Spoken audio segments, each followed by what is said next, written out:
Police যেখানে অভিযুক্ত হবে সেখানে পুলিশ কি করে তদন্ত করবে? একই সাথে সরকার যেখানে গুমের তথ্য প্রকাশ করতে চায় না সেখানে সরকারের কাছে কেন তথ্য ভান্ডার রাখে? তো এই আইনের মাধ্যমে দুটো খুবই অবজেকশনেবল কাজ করা হয়েছে।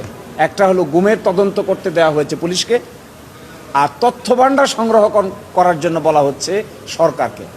এটি কোনোদিনই পসিবল না। এই জন্য গুম আইনটি যেভাবে প্রস্তাব করা হয়েছে এটিকে পরিবর্তন করে অবশ্যই মানবাধিকার কমিশনের কাছে গুমের তদন্ত এবং হিসাব রক্ষণের দায় দায়িত্ব দেওয়া উচিত। যদি তা দেওয়া না হয় তাহলে গুম নামক অপরাধটি বাংলাদেশে পুনরায় ফিরে আসবে বলে আমরা আশঙ্কা করি। পুলিশ যেখানে অভিযুক্ত হবে সেখানে পুলিশ কি করে তদন্ত করবে?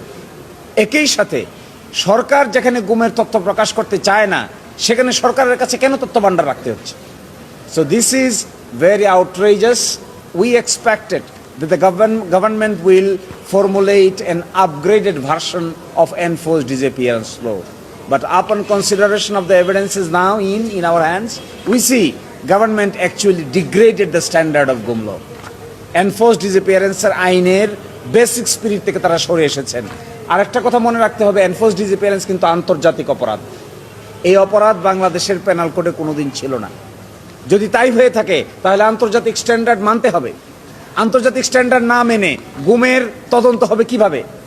গুমের তদন্ত যদি আন্তর্জাতিক স্ট্যান্ডার্ডে করা না হয়, মানবাধিকার কমিশন কর্তৃক করা না যায়, আমাদের বিবেচনায় এই আইনে গুমের বিচার রাখা আর না রাখার মধ্যে কোনো পার্থক্য থাকবে না।